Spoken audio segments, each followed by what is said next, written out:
आज मैं तुम्हें कोई मोटिवेशन का नारा नहीं देने वाला। आज मैं तुम्हें वो सच्चाई बताने वाला हूं जो गौतम बुद्ध ने हजारों साल पहले समझ ली थी और जिसे आज की साइकोलॉजी और बड़े वैज्ञानिक भी मानते हैं। क्योंकि अगर तुम इस एक बात को समझ गए तो तुम्हारी आधी परेशानियां आज ही खत्म हो जाएंगी। ओवर थिंकिंग का मतलब यह नहीं है कि तुम ज्यादा बुद्धिमान हो। इसका मतलब यह है कि तुम्हारा दिमाग बिना ब्रेक के दौड़ रहा है। मनोविज्ञान कहता है कि हमारा दिमाग एक मशीन की तरह है जो लगातार पैटर्न बनाता है। जब कोई दर्द वाली घटना होती है, कोई डर पैदा होता है, कोई अधूरी बात रह जाती है, तो दिमाग उसे बार बार दोहराता है ताकि वह सुरक्षा महसूस कर सके। लेकिन यहीं से माइंड लूप बनता है। वही सोच, वही सीन, वही डर बार बार रिपीट होता है। वैज्ञानिक इसे रूमिनेशन कहते हैं, मतलब पुराने या आने वाले समय की बातों में बार बार उलझे रहना। हार्वर्ड यूनिवर्सिटी की रिसर्च बताती है कि इंसान का दिमाग लगभग 47% समय वर्तमान में नहीं होता। वो या तो अतीत में फंसा रहता है या भविष्य में भटकता रहता है, और यही भटकाव धीरे धीरे इंसान को अंदर से खोखला कर देता है। सोचो, पुराने झगड़े याद आते हैं। वह एक बात जो किसी ने सालों पहले कही थी आज भी चुभती है। भविष्य की चिंता सताती है। नौकरी मिलेगी या नहीं, पैसा होगा या नहीं, रिश्ते टिकेंगे या नहीं। किसी का मैसेज सीन पर छोड़ दिया जाए तो दिल में तूफान आ जाता है। करियर का प्रेशर, समाज की उम्मीदें, परिवार की अपेक्षाएं, और इन सब के बीच तुम अकेले बैठकर अपने ही दिमाग से लड़ रहे होते हो। बाहर से लोग तुम्हें हंसता हुआ देखते हैं, लेकिन अंदर डर बैठा होता है। बाहर से तुम मजबूत दिखते हो, लेकिन अंदर टूटे हुए होते हो। यही ओवरथिंकिंग का सबसे खतरनाक असर है। ये तुम्हें चुपचाप मारती है। मनोवैज्ञानिक कहते हैं कि लगातार ओवरथिंकिंग करने से कॉर्टिसोल नाम का स्ट्रेस हार्मोन बढ़ जाता है।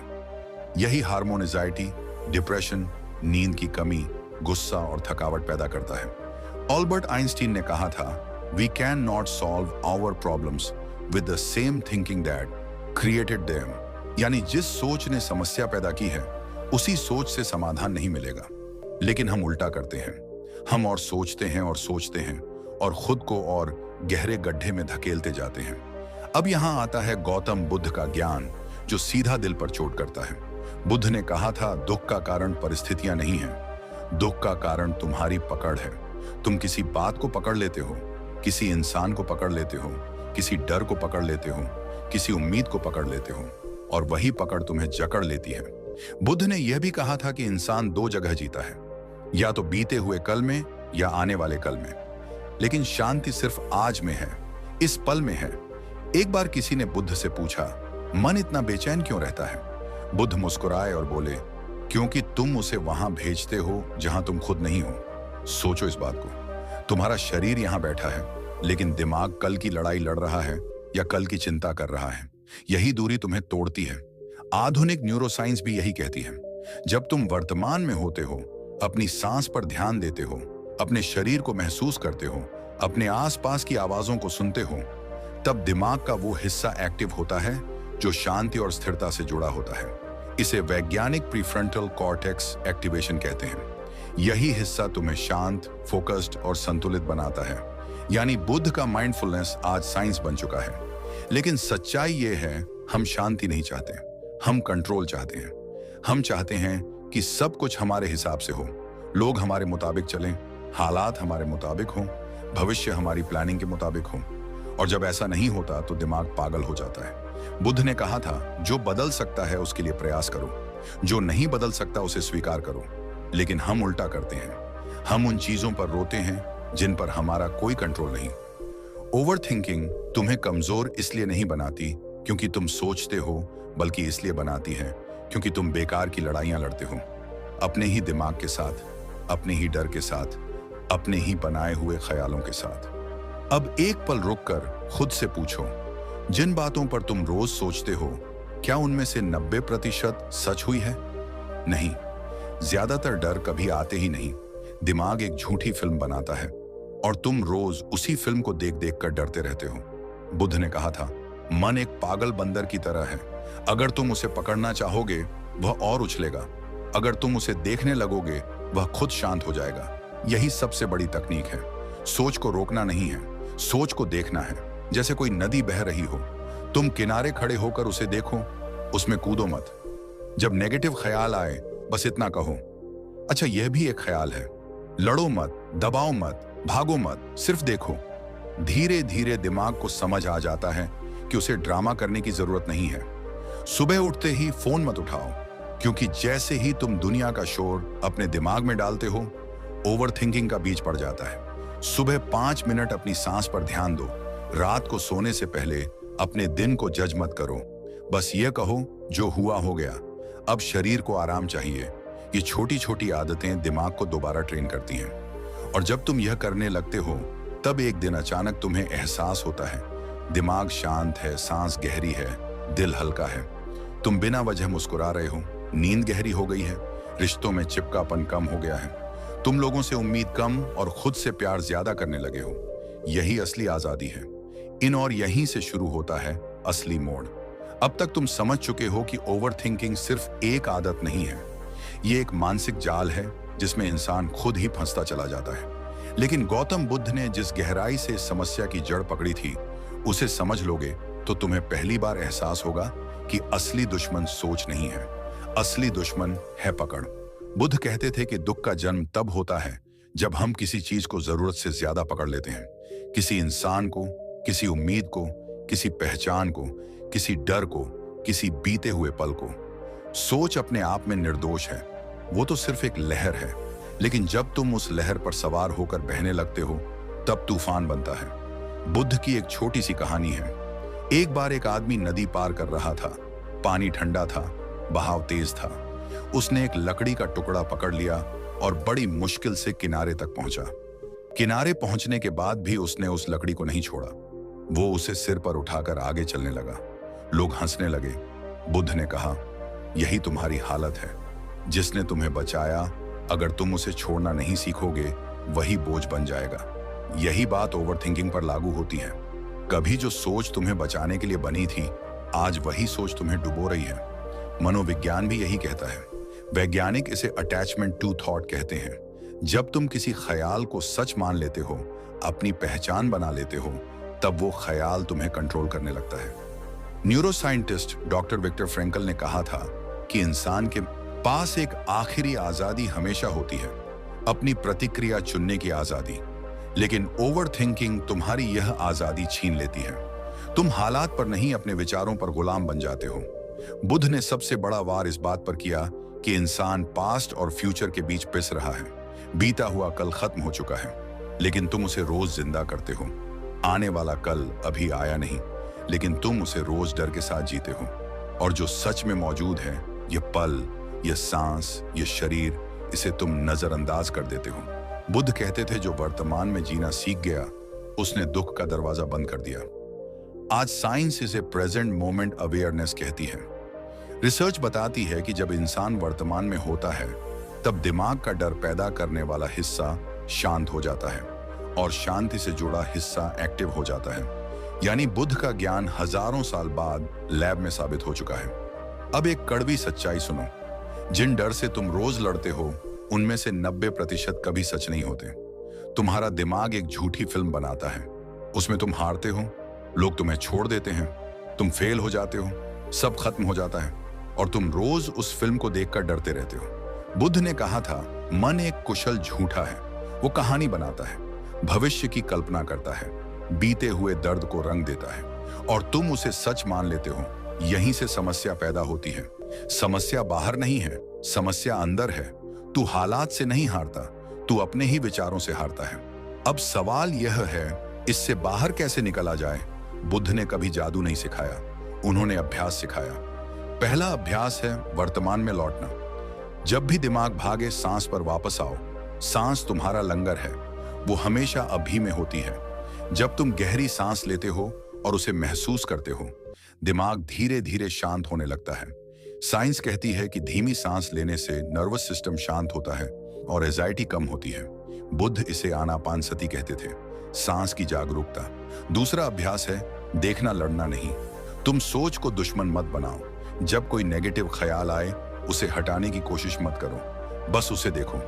जैसे आसमान में बादल आते हैं और चले जाते हैं, तुम आसमान बनो, बादल नहीं। बुद्ध कहते थे, जो तुम देख सकते हो वह तुम नहीं हो। जब तुम सोच को देखते हो, तब तुम उससे अलग हो जाते हो। यही असली आजादी है।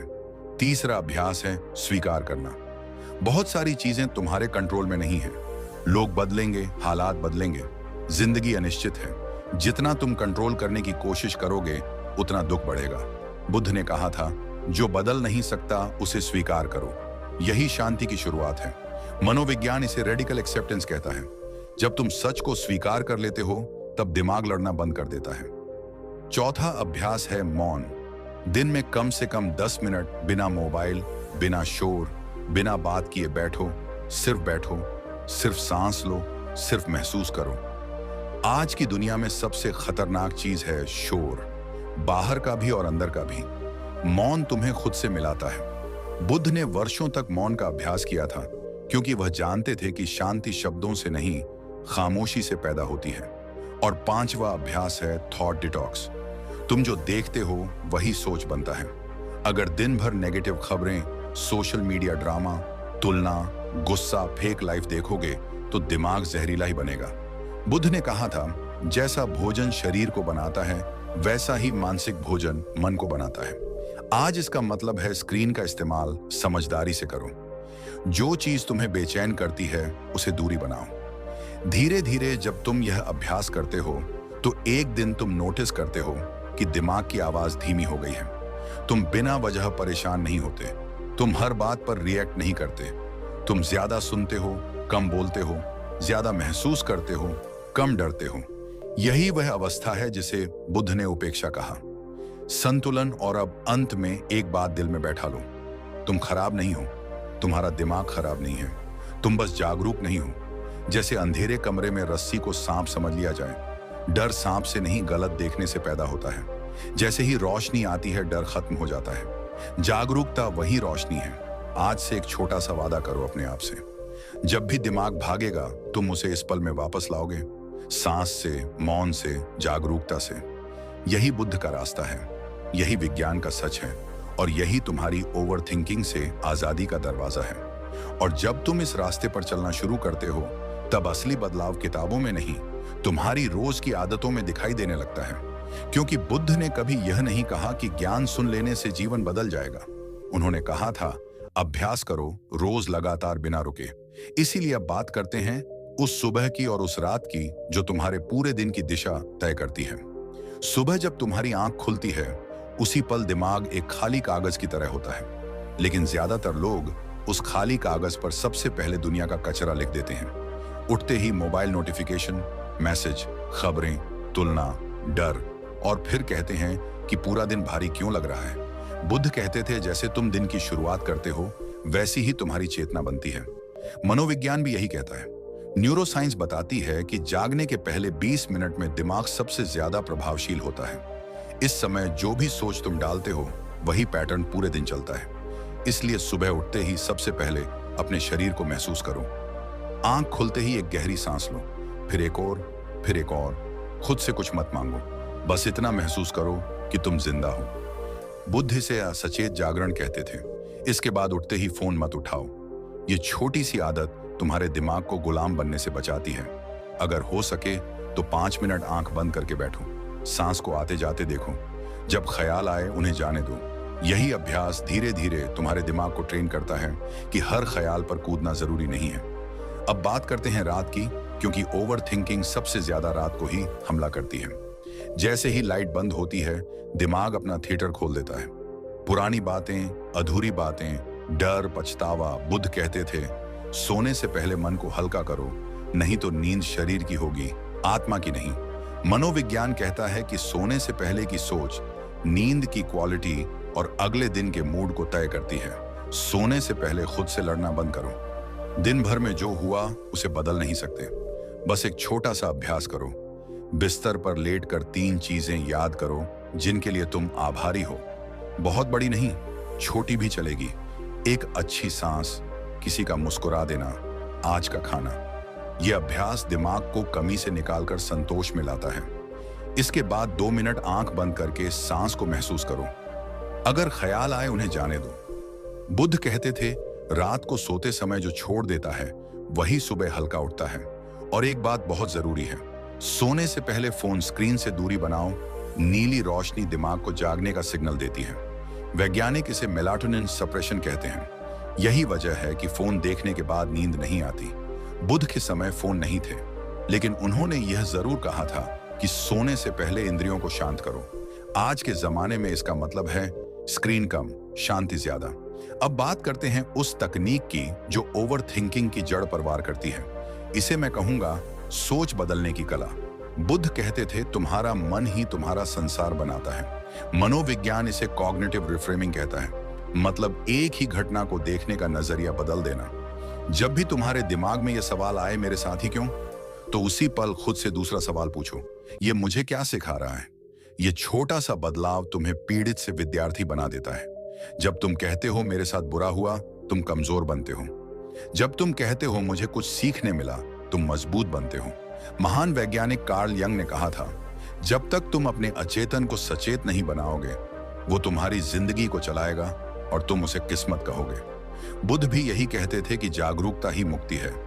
हर बार जब नेगेटिव सोच आए, उसे पकड़कर बदलने की कोशिश मत करो, बस उसका मतलब बदल दो।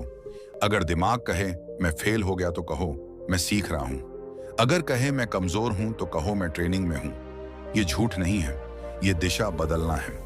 धीरे धीरे जब तुम यह अभ्यास करते हो, तब दिमाग का पैटर्न बदलता है। न्यूरोसाइंस इसे न्यूरोप्लास्टिसिटी कहती है, मतलब दिमाग नए रास्ते बनाता है। जैसे जंगल में बार बार चलने से रास्ता बन जाता है, वैसे ही बार बार सही सोच से नया मानसिक रास्ता बनता है। बुद्ध ने इसे हजारों साल पहले संस्कार परिवर्तन कहा था। आज साइंस उसे ब्रेन रिवायरिंग कहती है। नाम अलग है, सच एक है। और फिर एक दिन ऐसा आता है जब तुम अचानक महसूस करते हो कि अंदर का शोर कम हो गया है। वही दुनिया है, वही लोग हैं, वही समस्याएं हैं, लेकिन तुम बदल चुके हो। अब छोटी बातों पर दिल नहीं दुखता, हर बात पर गुस्सा नहीं आता, हर डर पर नींद नहीं उड़ती।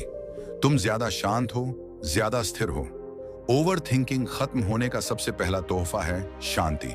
वो शांति जो बाहर से नहीं आती, अंदर से पैदा होती है। दूसरी चीज है फोकस। जब दिमाग हजार दिशाओं में नहीं भागता, तब तुम्हारी ऊर्जा एक जगह लगती है, काम बेहतर होता है, फैसले साफ होते हैं। तीसरी चीज है आत्मविश्वास, क्योंकि अब तुम अपने ही दिमाग से नहीं डरते।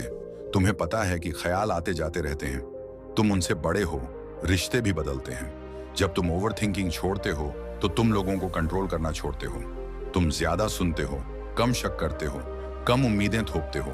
इससे रिश्तों में हल्कापन आता है, नींद गहरी हो जाती है, क्योंकि मन सोते समय भी लड़ाई नहीं करता। और सबसे खूबसूरत बदलाव होता है खुद से प्यार। जब तुम खुद को दोष देना बंद करते हो, जब तुम अपनी गलतियों को सीख समझने लगते हो, तब तुम पहली बार अपने ही दोस्त बनते हो। बुद्ध ने कहा था, जिसने खुद को जीत लिया, उसने पूरी दुनिया जीत ली। ओवर थिंकिंग से बाहर आना बाहरी जीत नहीं है, यह अंदर की क्रांति है। यह वो लड़ाई है जिसमें दुश्मन भी तुम हो और योद्धा भी तुम। और जब तुम जीतते हो तो कोई शोर नहीं होता, कोई तालियां नहीं बजती, बस अंदर एक गहरी शांति उतर आती है। और अब आखिरी बात, जिसे सुनकर शायद तुम्हारी आंखें नम हो जाएं, लेकिन दिल मजबूत हो जाएगा। तुम गलत नहीं हो, तुम्हें जिंदगी ने धोखा नहीं दिया, तुम्हें बस सही दिशा नहीं मिली थी। आज अगर तुम यह सुन रहे हो तो इसका मतलब है कि तुम जागने के लिए तैयार हो। बुद्ध कहते थे, हजारों लड़ाइयों से बड़ी लड़ाई है खुद से लड़ाई।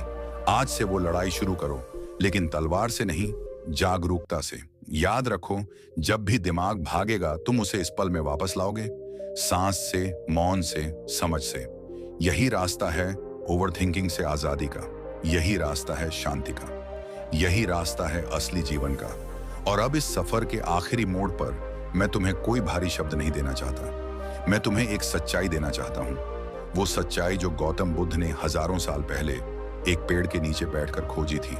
वो सच्चाई जिसे आज की मनोविज्ञान की किताबें, न्यूरोसाइंस की रिसर्च और महान वैज्ञानिकों के अनुभव धीरे धीरे स्वीकार कर रहे हैं। सुनो, तुम कमजोर नहीं हो, तुम टूटे हुए नहीं हो, तुम खराब दिमाग वाले इंसान नहीं हो, तुम बस सोए हुए हो।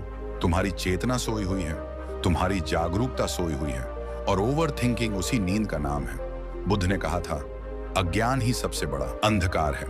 अज्ञान मतलब ये नहीं कि तुम्हें पढ़ना लिखना नहीं आता। अज्ञान मतलब ये है कि तुम अपने ही मन को नहीं जानते। तुम उसके पीछे भागते रहते हो, लेकिन उसे देखते नहीं हो। तुम उसके कहे हुए हर झूठ को सच मान लेते हो। तुम उसके डर को अपना डर बना लेते हो और फिर खुद को कमजोर समझने लगते हो। लेकिन आज अगर तुम ये सुन रहे हो तो इसका मतलब है कि तुम्हारे अंदर कुछ जाग रहा है, एक छोटी सी चिंगारी। और याद रखो, आग बनने के लिए पूरी जंगल नहीं चाहिए, एक चिंगारी काफी होती है। मनोविज्ञान कहता है कि इंसान की पहचान स्थिर नहीं होती।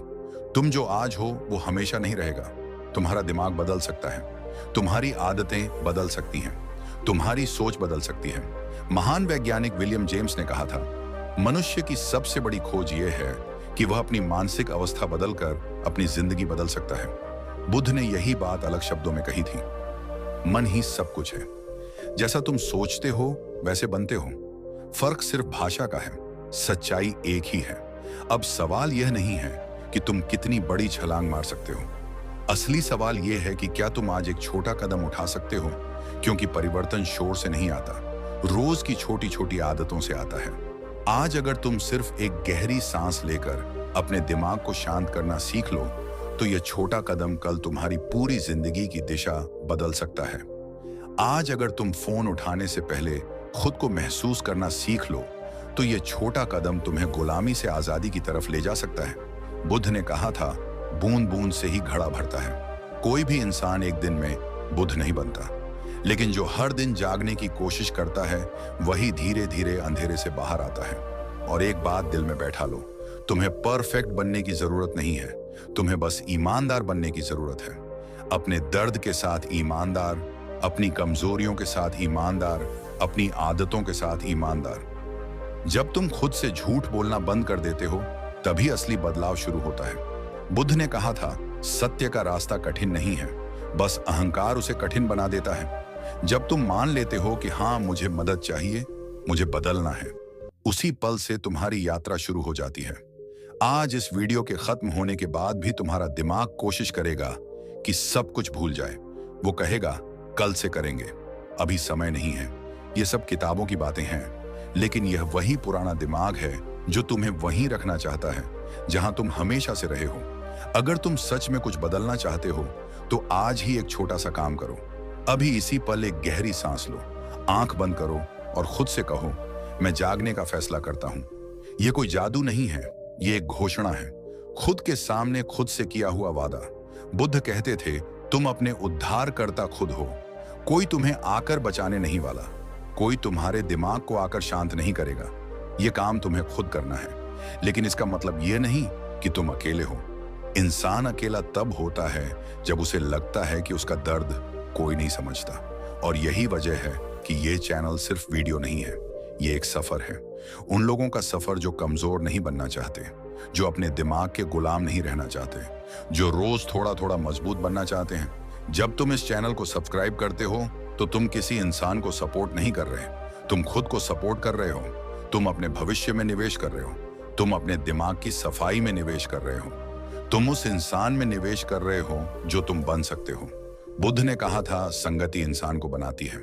अगर तुम रोज ऐसा कंटेंट देखते हो जो तुम्हें जगाता है, जो तुम्हें सोचने पर मजबूर करता है, जो तुम्हें बेहतर बनने की प्रेरणा देता है, तो धीरे धीरे वही तुम्हारी पहचान बन जाती है।